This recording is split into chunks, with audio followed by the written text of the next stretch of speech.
Today's topic is protein. So, what the Swedish chemist Berzelius suggested the name protein right from the Greek word that is proteus, meaning holding the first place. So, it is they were just amazed by, inspired by observation of some substance which is found in abundant in the cell. They will detect it plants as well as animals, so they are curious what is it. So the cell around in the cell, uh, around more than 50% is part made up of protein. So everything which occurs in a cell, that is just because of protein, and protein is made up of amino acids. As we all know, the building block of protein is amino acids, and how amino acid is coded, you will just the read out the chapter, that is replication, then transcription, translation, that will make you more understand how the amino acids get assembled.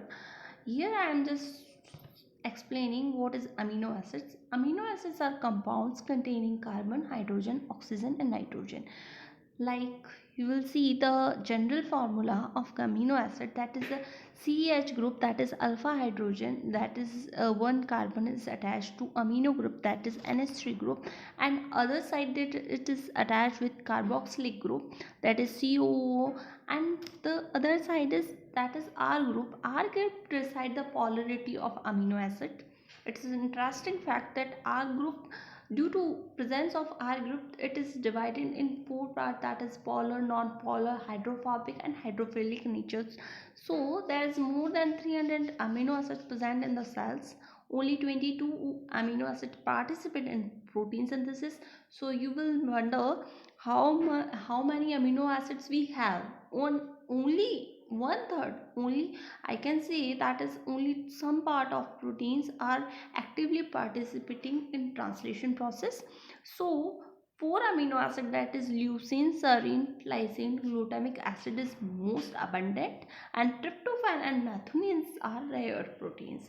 So one of the interesting factors, where we get the proteins and other substances, that is we the proteins are main building blocks of plants as well as animals. We both require proteins for all our biological functions. So uh, uh, I will say what these biological functions which protein carry out, that is enzymes. Enzymes are highly specific because they are biocatalysts, and they nearly all, they regulate all the chemical and physiological process in a cell. So you can say that the proteins are controlling points. And the second one is transport protein, that is the protein which is molecule or specific ions, which helps in transport of one ion, organ to other organ, and such as some act as channels and pumps, which allows like glucose, amino acid and other substance to transport across this membrane, and some lipoprotein which carry lipids from liver to other organs, hemoglobin, that is important factor which circulate the oxygen towards the body, to throughout the body, which binds and transport oxygen. Then other is nutrients and storage proteins, that is seeds of many plants store nutrient protein required for the growth and germination of seedlings. These storage proteins supply much of the necessary nitrogen and energy to support the growth of plant until it is supposed to support it to the photosynthesis. The most abundant class of cereal storage protein is prolamins. Prolamins are found abundant in cereals. Then fourth class is contractile and motile proteins. Some protein endow cells and organism with the ability to contract and change the shape and move about. For example, actin and myosin. You will learn about this in animal physiology, that is muscles contraction is contributed by actin and myosin contraction with the help of ATP hydrolysis. ATP help in move the actin fiber towards the myosin fiber, and there is microtubules which build the cell skeleton as an important part, and the flagella which is moved, that is made up of also tubulin, protein and dynein. Then cilia which propel the cells is also made up of protein. Then structural protein which gives the structure like supporting filament, cables, sheets to give biological structure, strength or protection, which includes collagen, elastin, keratin, fibronin, etc. Then we come to the defensin protein. Many protein defense organisms against the invasion of other species or protect them from injury. Example, immunoglobulins, like we have, there is five type of immunoglobulin, that is IgA, IgD, IgM. That is in short form I have the mnemonics, that is GAMDA. That is, these are five type of immunoglobulins we have, and this helps in our to fight the any antigens or any type of bacteria and other any type of invasive species.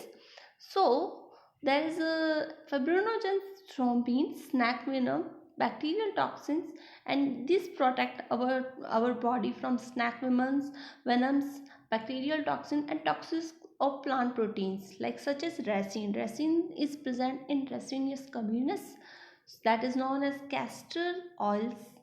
So, the seventh class is regulatory proteins. Some protein help in regulation cellular and physiological activities. Among them are many are hormones.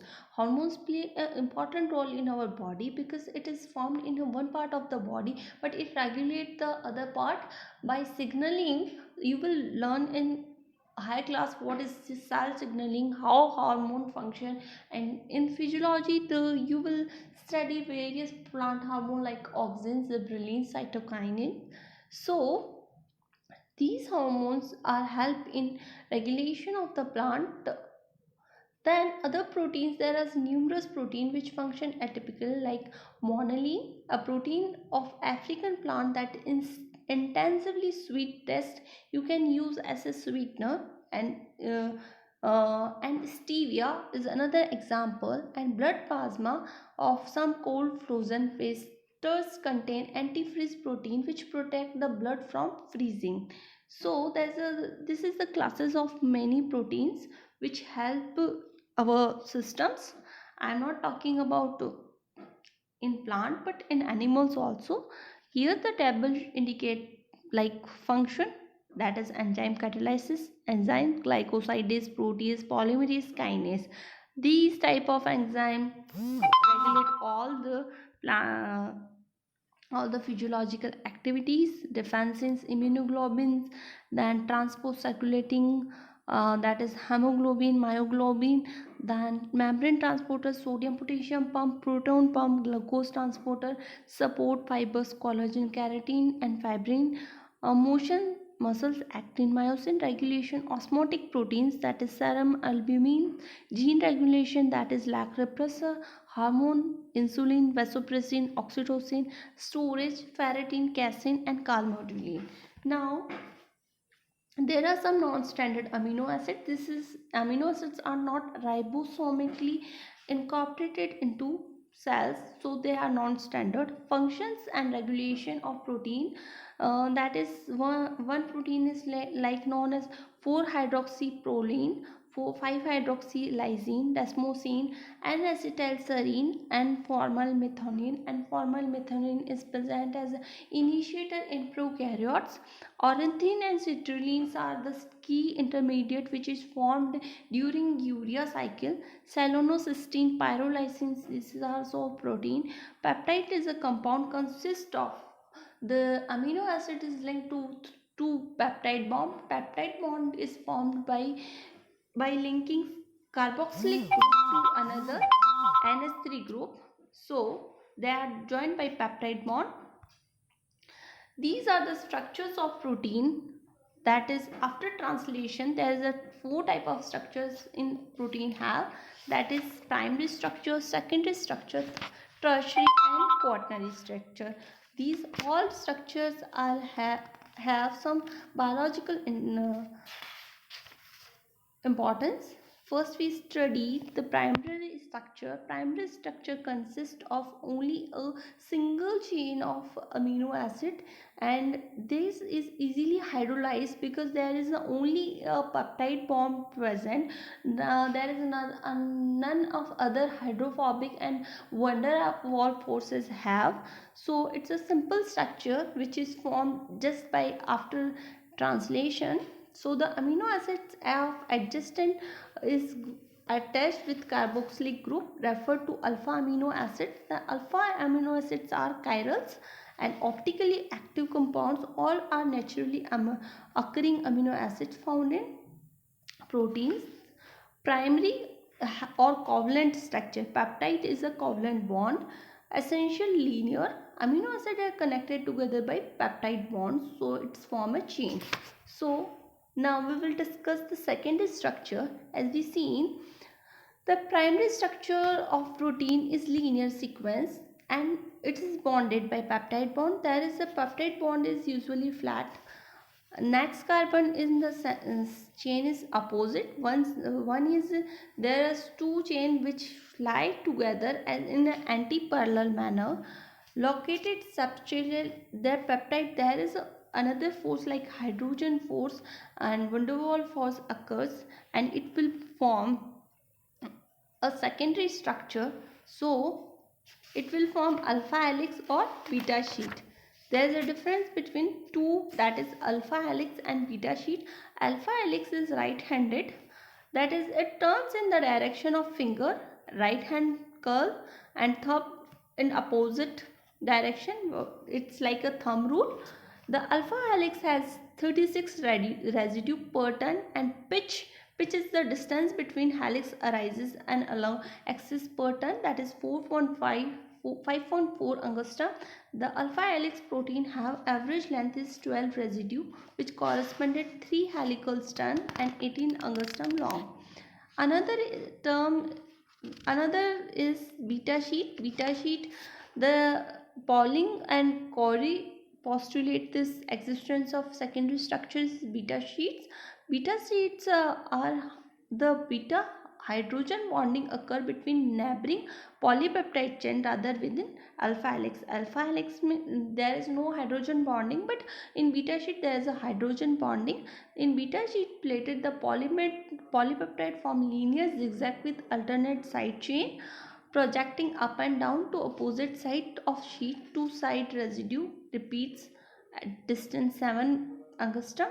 And beta sheets are two types, that is parallel beta sheet and anti-parallel beta sheet. Now we come to the tertiary structure. Tertiary structure is most important structure because it forms the biologically active protein. So the residual proteins that will form some more interaction like hydrogen and van der Waals, and they will form a 3D structure that is known as tertiary structure.